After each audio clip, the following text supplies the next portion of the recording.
Covent Garden is where my story began as a journalist back in 1980. That's when I got my first job on Sounds, which was one of the three big music papers of the time. And it was an exciting time in London. It was just at the end of punk. The scene was changing and developing at that time into what then became the New Romantics.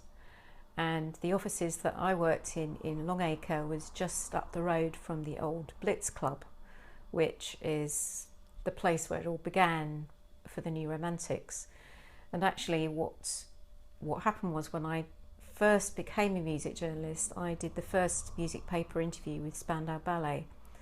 And the article that I wrote was the first time the words New Romantics was ever seen in print.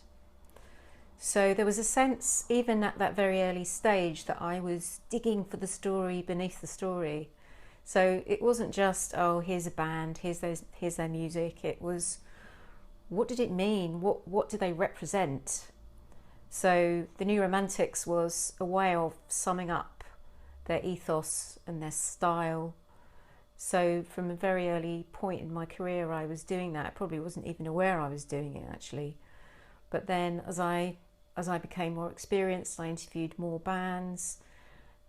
For me, it was very much about digging behind the public persona. It wasn't what you saw on the record covers or on stage. It was like, who are you really? What really drives you? What motivates you? What makes you different? It's really only now, looking back, that I can see that the roots of what I do now were planted. I mean, I went on to become a national newspaper journalist as well, so that was a different phase of my career.